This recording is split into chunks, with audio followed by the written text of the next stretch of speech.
Hi, everybody. This is your co-host, Stu, and I'm here with the paranormalist, Patty Wilson. Patty, how are you today? I am just fine. How are you doing? I'm doing pretty well, thank you. I mean, it's a nice July summer day. Not too hot, not too humid. Can't complain. That's awesome. We'd like to thank everyone who is a subscriber and/or listener who have joined us today. If you're not subscribed, please consider clicking the subscribe button that's down below. If you like our content, click the thumbs up. And there's also down below a link to our link tree where you can get all of our Facebook groups, email address, pretty much everything paranormalist related. And with that, I've said my thing. So, what have you got in store for us today? Man-eating plants. Oh, not just insect eating like Venus flytraps, but you're talking like Man-eating plants. wow, like 1950s B movie man-eating plants. All right. So that's what people think about whenever they think about these carnivorous plants. But I have to tell you, I did a deep dive, and there's a lot of things to know about carnivorous plants. First of all, there's 150 different types of carnivorous plants on this planet. I had no clue. I didn't either. I know of two. I mean, the Venus flytrap and the pitcher plant, and those are the only two I know. Yeah. That's what I thought. But I was wrong. And interestingly enough, as I was doing all this deep diving on all this stuff, I found out that the Venus flytrap, there are people who have proposed that it has, it was actually a spore that came on a meteorite and is not natural to this earth because it has no natural predator. Little Shop of Horrors. The Audrey too. And that's not something that a lot of people believe, but it has been posited because it is so very different from most of what we have, but apparently not as different as they think because altogether there's 150. So we're going to work our way up to some really creepy stories. But I wanted to kind of take us on a tour of these carnivorous plants and bizarre plants that exist. Our first one is called the chickapin tree, and this comes from Japan. And it has unfallen leaves. According to what I understand, it is considered a tree that holds magical spirits and curses.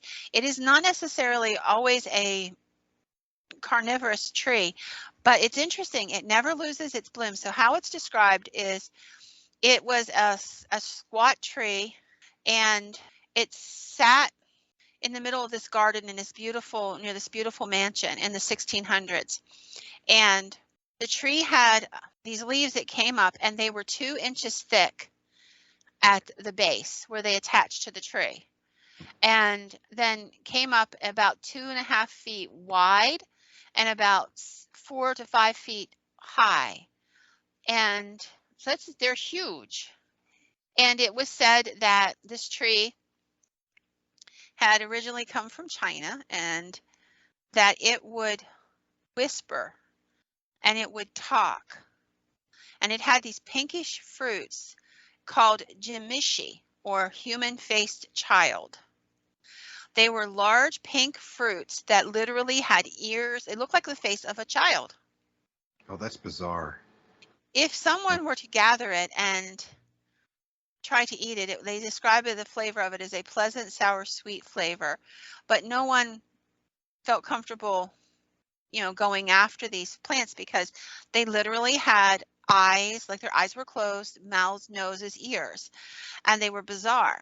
And people would hear voices whispering, and they would say odd little things. Like one of the most cryptic messages that they would often hear is, "We are we, we are we, we are in the tree, we are we." And the tree never lost a leaf, never lost a petal. And it sat there for many, many years. The mansion was eventually torn down, and the area became a private fortress, part of a private fortress for a feudal lord. And during that period, the tree still stood. And at one point, the whole area was cleared and made into a park. And it is at that point that the history of the tree stopped. So we don't know what happened to it. There has never been a report of any such tree. And it's described in the literature as fruits that had human faces like baby heads and eyes that looked right at you. If someone was behind the tree, the voice would say, "We are the tree," and it would startle people. There was a doctor who lived in the area who actually wrote journal entries about his experiences with the tree. He had come up behind the tree one day and heard it talking and came around the other side expecting someone to have been playing a prank.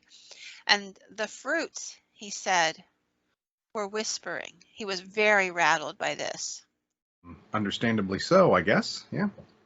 Now we're going to enter the realm of the trees and the plants that actually do devour beings. All the way up to the last ones will be humans. So I'm going to, there's a plant and it is huge, I have to tell you. And it is got to be several feet high. It's this long purple, it's called the corpse flower. And it's got this, do you ever see it? There's a purple blossom with this long cylindrical whitish yellow center that sticks straight up in the air. Now this plant puts out a scent like a rotting corpse. It stands 9 feet tall from ground to the end of it.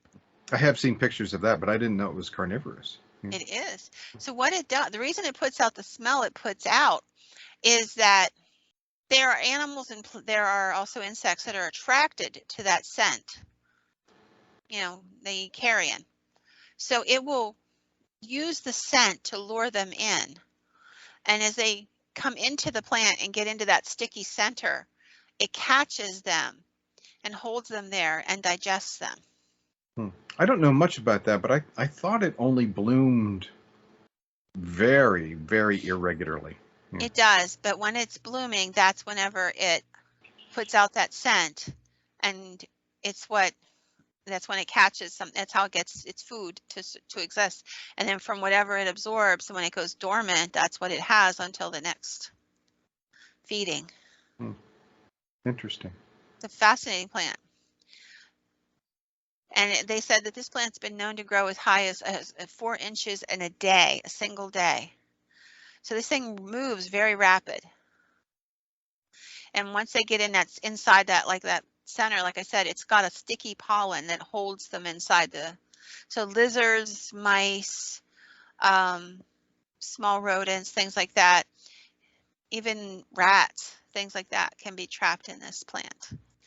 The Bohan upas is another plant. It comes from Java, and it is much more deadly. It's called the Hydra Tree of Death. And this account I'm going to give you is from a Catholic priest named Friar Jordanson, or Jordanus, Jordanus, Jordanus, who is from the 14th century. And he talks about this plant with these beautiful, vibrant flowers. But when it's in blossom, you know how pollen will come out, you know, like whenever they're fully in bloom. It doesn't put out pollen. It puts out a noxious cloud of gas, and it kills whatever's around them. And it's fascinating. And he talks about having seen it in Java and how he had seen the dead animals laying around it. And he didn't know why, but he said he had seen it, and it's a noxious gas. It knocks you unconscious or kills you if you breathe too much of it. So if it knocks you unconscious and you collapse near the plant and you continue to breathe it, you're dead. Wow, like right out of Star Trek. I know, this is fascinating. In the 18th century, there was a German doctor by the name of J.N. Forscher who claimed in an article that was written in 1783 for the London Magazine that he had collected firsthand accounts of killer trees stationed in the Dutch East Indies as a surgeon. He actually went on an expedition to try to find them, and he said only one of the trees he could find that he knew existed, and it was tucked away in a jungle in this particular area, and he describes it. He said the tree lived up rather high, and it was well known for its deadly reputation. Everything around it was devoid of vegetation, not a single blade of grass, and every animal that entered purportedly was overcome by this noxious fumes, and the area would become steamy like a marshy cavern. Birds who flew into the bleak poisonous zone spontaneously would drop dead in midair. And he said he had come across a hermit who lived in the fringes of this wasteland, who claimed his job while he was there, living right off the dead zone, if you will, is that he was to attempt to protect the area from innocent people, but his other job was interesting. Local people, when you were sentenced to death, weren't hung or shot or anything like that. They were sent into this area after being given last rites in an attempt to collect the poisonous resin. And they were told if they could do this, that they could avoid the death penalty. He was there to watch. And he said they were given a fairness, a long leather cap, 2 glasses for their eyes, and an apron that came down as far as their breast, and sturdy gloves. They would venture forward to the tree and try to make it back alive. If they made it back alive, they could go free. Hmm. And he said the victims died in writhing agony and great contortions. I have seen the tree kill many over the years. I had no idea. I know it's a fascinating. Now, I have to tell you, most of these things are not documented, in that there's not a biological sample here today. A lot of these are culled out of the writings of explorers from previous centuries who traveled all around the world. But they were people that, as far as you want to get it, they were pretty reputable. Like they were doctors, or they were scientists or botanists or priests or what have you. And so, their eyewitness testimony on anything else would have been accepted. These are far out stories, very bizarre, many of which appeared in their not only their journals, but in letters, or later published in newspaper accounts, things of that nature. So it's just really interesting to me that these stories existed, and they exist in context to what these people were doing, where they were going, and why they were there. So we're going to move on to our next one, and it's called the Kumanga Killer Tree. This is this is the story of a Czech explorer by the name of Ivan Markel in 1998, who was searching for a man-eating tree in Madagascar. Natives thought that the tree was found on a particular part of the island. It had beautiful, colorful blooms and this poisonous gas. So he followed their directions and had a guide show them. They got so close, and then they were like, we're not going any further. And so he continued to go on. He said that when they arrived to the area where the killing tree was, that they found no gas spewing from the flowers, but that there were several animal skeletons beneath the tree. The lack of flowers, the natives said, was the reason why the tree was not killing. It was not in bloom at that point in time. And he said he actually spoke to a British officer from the area who had photographs of the tree on the island and had various animal skeletons strewn about the base. This was either one of the already talked about trees or a different one. It was really hard to tell because the blossoms were not on it at that time he saw it. So, I mean, it's just fascinating. There's a gentleman who's a captain of a ship. He was an explorer during 1581, and he was in the South Pacific when he records the following event in his journals. He found a man-eating flower. He wrote this in the ship's log. He said it had the brightest petals capable of releasing a sleep-inducing toxin that caused the victim to rest on the petals. Once in the grip of the flower would close over the victim and digest them alive. When he describes it, he says he witnessed this action in this process, and he thought at the time it was the only carnivorous flower ever seen in the world. He calls it the Bunor, Bannoor, which means killer or death flower. Aptly named. Yeah. Yeah, they're definitely. In Vancouver, Canada, there was a flower called on an island called Dead Man's Island in Canada. There was a huge native battle there very early on, and so that's why the name of the place. And during this engagement, supposedly there was 200 women and children and elderly people that were captured by the other side and sent to the island, demanding an exchange of warriors for the release of these people. The other tribe agreed and handed over the warriors, but the men who had captured the old men and the women and the children were ruthless and massacred the 200 people and left them on the island, hence Dead Man's Island. Now, the story says that because of that, the plants there was a flaming red flowers that grew all across the island. And when the plants grew, they sucked up the blood of the dead, and that it imbued them with this need for blood. And that the petals turned from white to red, and that's how they became flaming red, as if pulsing with the blood from the hearts of so many valiant men and women who died a needless death.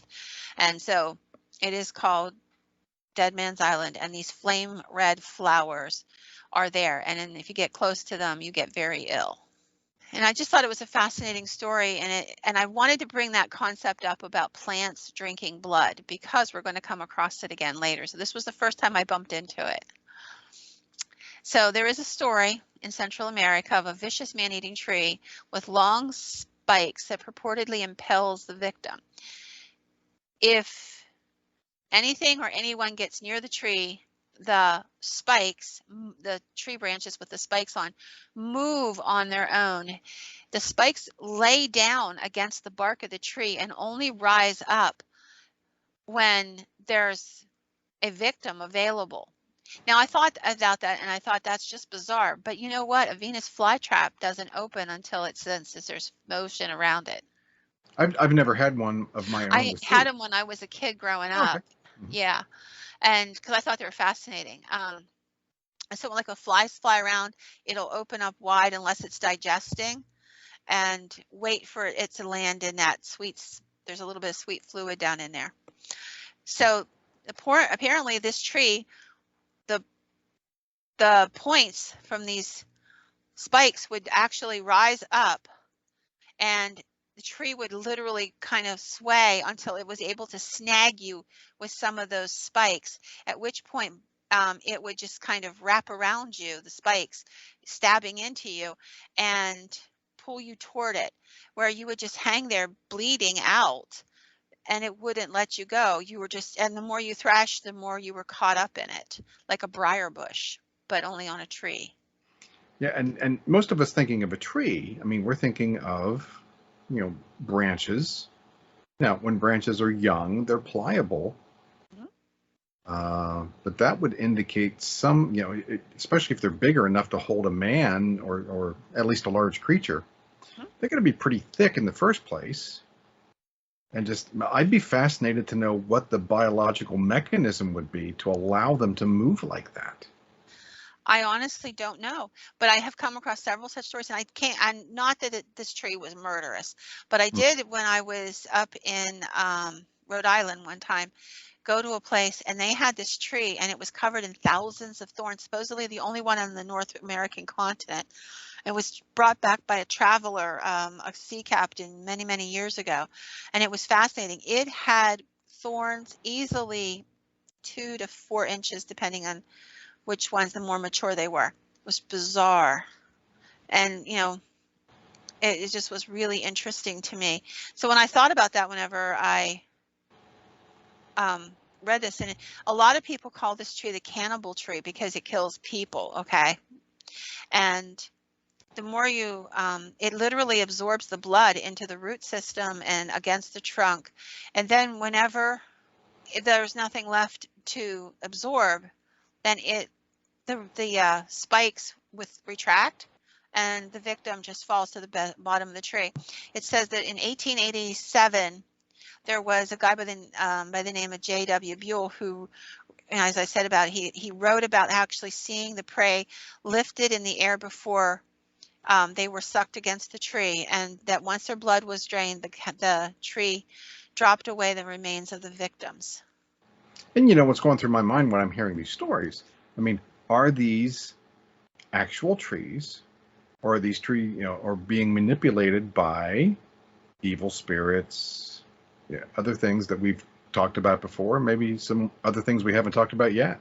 But yeah, what would make something like, especially, you don't find a lot of single specimens of things. You normally find multiple, especially in the tree world. I mean, you go into a forest, you're going to find, clusters of similar types of trees, simply because they drop their seeds and they become seedlings and those grow up. And, not all of them do, but I mean, that's typically how things work in a forest. You have replacements for the old trees.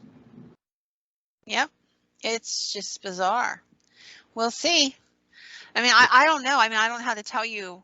I just find it fascinating. There are so many different accounts from so many different people. If you could see one or two, you could say, okay, somebody was hoaxing.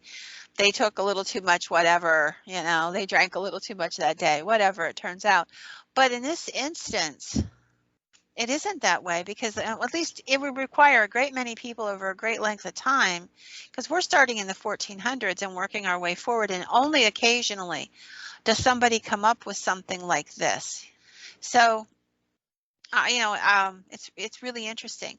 There was a gentleman by the name of Phil Robinson who had was the nephew of a man who had been an explorer, and he had been in Nubia, which is in Africa, northern Africa, in 1881. And he, as an older man, related these stories to Phil, who wrote them down into a book.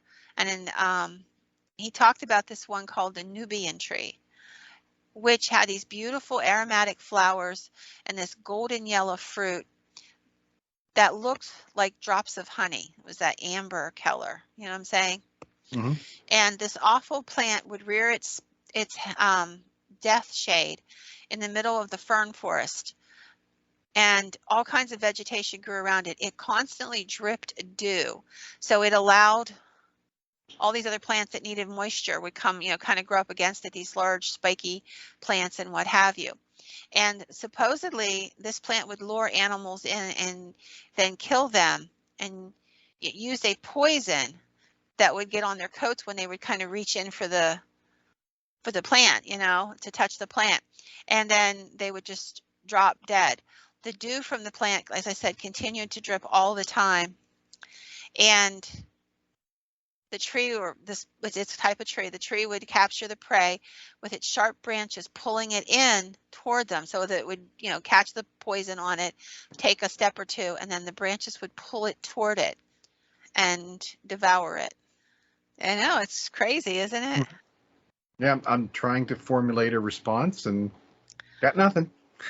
I like when I started doing the research on this, I thought, oh, this isn't going to be enough for a podcast, but it's kind of cool. So I started doing the research on it. I ended up getting like 7 different podcasts out of that one afternoon of research.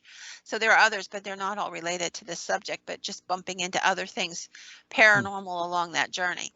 But I want to talk about one that is called the vegetable serpent. This is a vine, okay? Okay. And it was reported first in 1852, and it was in an area of the rainforest in interior Africa, and it was actually where the original documentation came from, was something called Beachcombing's Bizarre History. And he talks about this plant. It was also noted in some journals from Italy, from some Italian explorers from earlier on, who also talk about this plant. And he talks about there's a link between animal and vegetable life, and that instead of a head, this plant had a flower and that looked like a bell and carried on this liquid, and it would be an upside down bell. Okay. And this plant wasn't rooted. It moved along the ground, pulling itself by its vines. I can see how it got the name serpent. Yeah. Wow. Yeah. And with flies, insects, things like that would smell this sweet juice and fly into it and get stuck on the sticky matter inside of it. Then the flowers would close and shut until they were devoured, whatever it had caught. It was large enough to actually suffocate lizards and things of that nature. So it was fairly large. And they would just digest them, and then it would open and spit out, if you will, the cartilage and whatever was not digestible. It would just kind of chuck it out. Ew. And and it had these two openings in the flower itself, and that's what it would chuck them out through.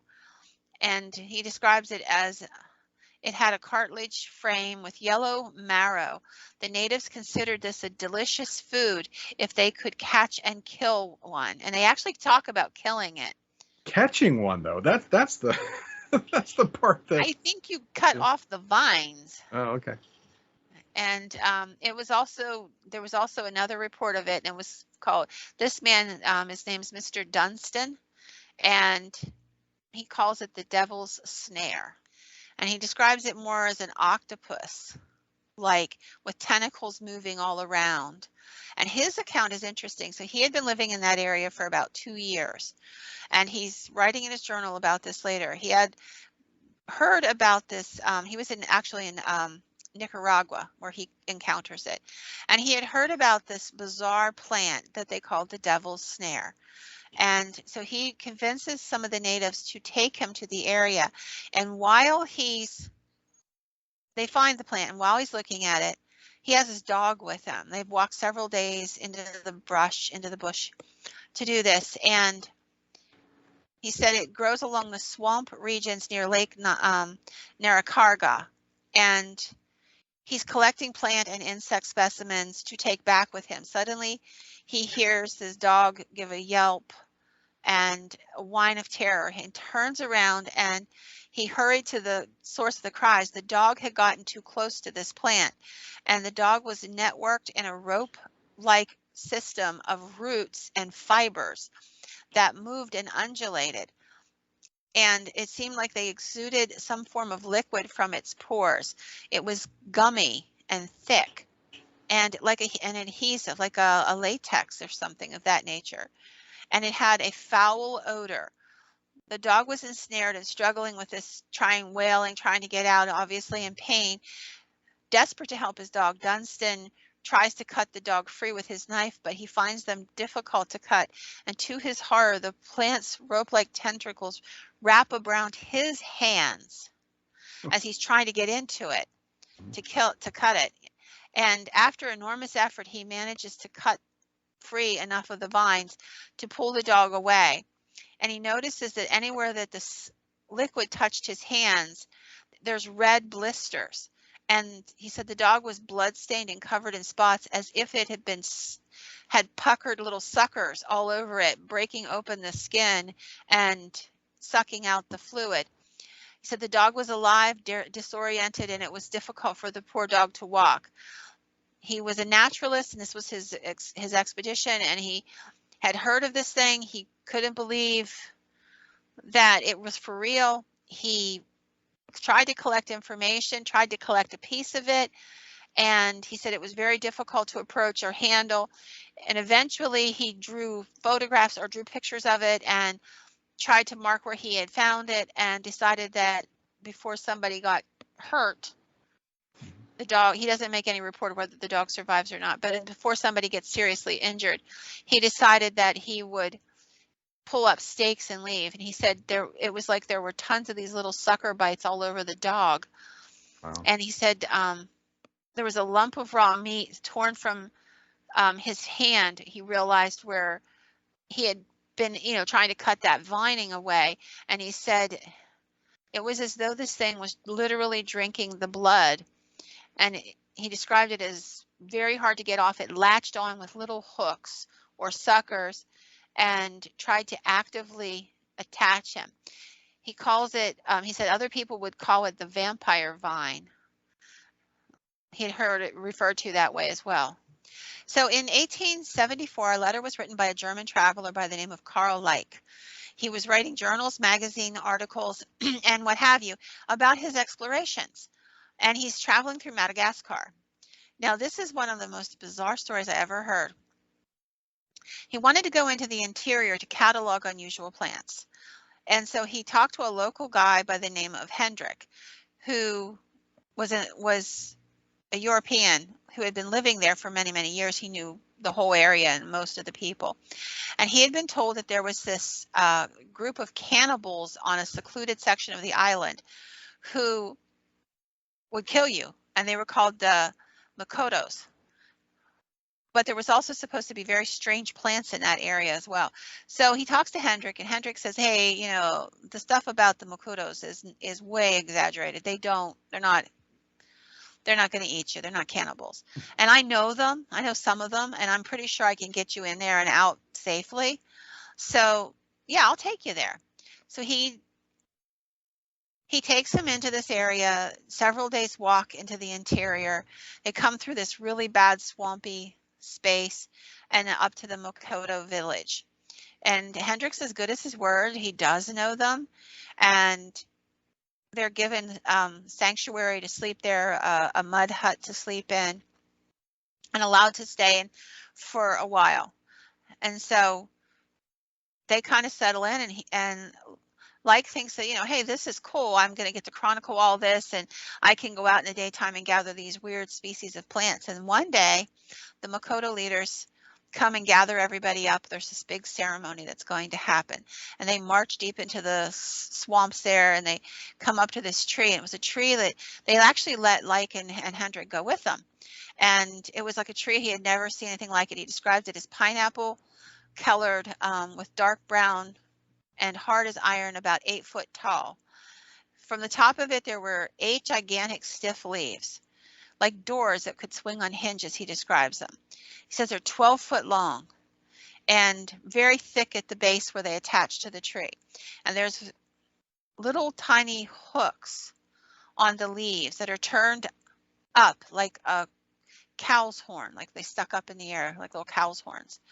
And in the top of the trunk, there was an area of 8 leaves that all met together in a white bowl shaped some sort of structure. And it was filled with a sweet smelling liquid. There were 8 foot long hairy green tendrils that stuck out stiffly in all directions from the base of the bowl and kind of moved around. And they each had 6 white tendrils that sprouted at the base of the bowl and moved actively as though they were snakes moving on their own, just waving back and forth the whole time. And the Makotos seemed to be intent on this tree. One of them drug a young woman up, and at spear point put her up the tree, making her climb up and drink some of the fluid from the bowl. As she drank the fluid, she begins to pass out, and the white tendrils grabbed her, and the green tendrils wrapped around her, squeezing the life out of the poor woman. Finally, the great hooked leaves rose up and shut her like a vice. And I'm reading this from his notes, okay? Because a copy of his notes would later be published. And it says, squeezing the life out of the woman, and the hooked leaves rose up and shut her in like a vice. And soon both gore and sap were dripping down the trunk of the tree. At the sight of this, the Makotos leapt forward, catching the vile fluids in the variety of containers, or literally sucking it from the tree directly. As soon as they all had partaken, a horrible state of drunken broadiness fell upon them, and Lyke and Hendrik quickly left the scene.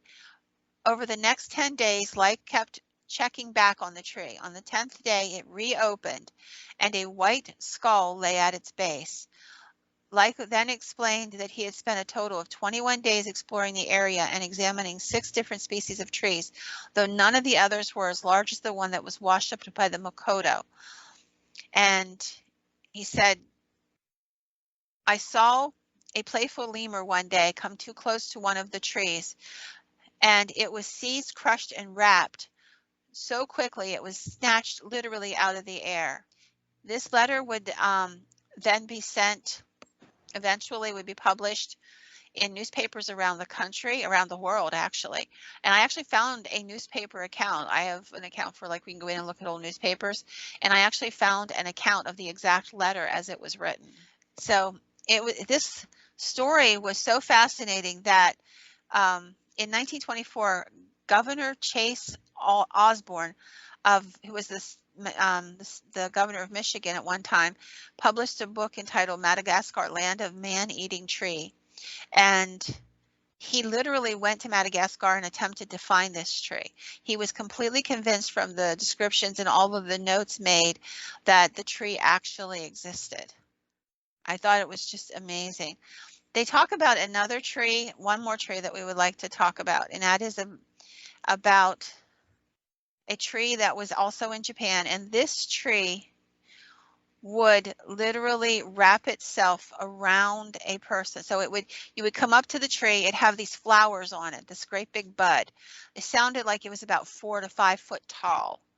And as you leaned in to smell it or look at it, it would latch its branches around you, knocking you into this sticky fluid, and then wrap around you and kind of just digest you, and you couldn't get out. And I'm suspecting that process took a long time. Yeah, I would say it would take a while for you to Mhm. actually die from all of this.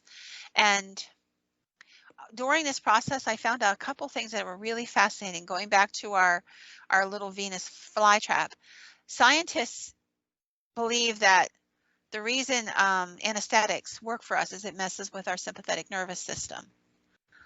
Plants don't have one, not like the humans do, not like vertebrates do.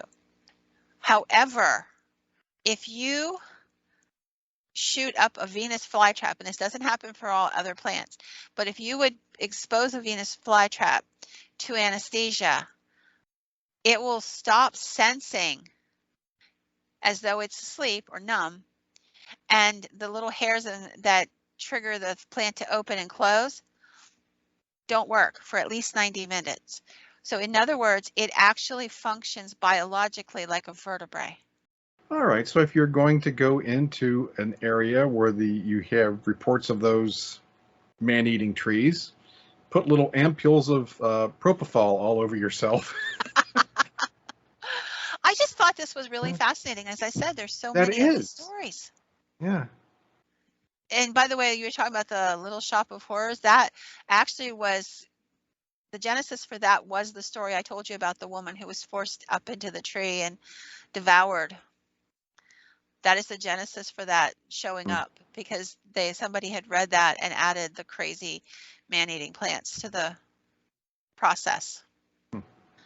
And the voice of Levi Stubbs was done just Yeah. because he sounded cool. But yeah, I mean, for anybody who knows any stories that I might have missed, send me in that right direction. I will definitely look them up. But like I said, I pulled a lot of stories out and I was absolutely shocked at how many there were. And I probably walked away from another dozen because they were just repetitive, different places, but the same story over again. All right, so now I'm going to put on my skeptic hat. Okay. Okay. Well, I mean, that's how you have discourse, and that's how you know, with the proliferation in the distribution proliferation of cell phones and recording equipment. You know, why don't we have evidence of these kind of things? And you know, and again, don't think I'm trying to pick on you or anything like No, that, but that's fine. why I don't have we have answers. evidence? The same reason why we don't have many pictures of you know, Bigfoot or Right. you know, dog men or other things. So that may change, but I mean, they're just Yeah. everybody's carrying a recording studio around with them all the time now. Even people in countries where we traditionally wouldn't have thought that they would have such things. I mean, they're everywhere. Yeah. So. But then people aren't going into those very, very remote areas as a general rule. You know, most people, tourists and what have you, they kind of stay in known areas. And there are stories. There are stories of dinosaurs in the Congo that have come forward since the 1940s. We thought the silverback gorilla was a myth until the early 1900s when one was finally captured. So the gilled deer, which is a 4-foot tall deer, was found in was it Thailand? I think it was Thailand, several years ago. So the fact that we haven't found these plants isn't a huge shock to me if they are real, and I don't know they're real or they're not real.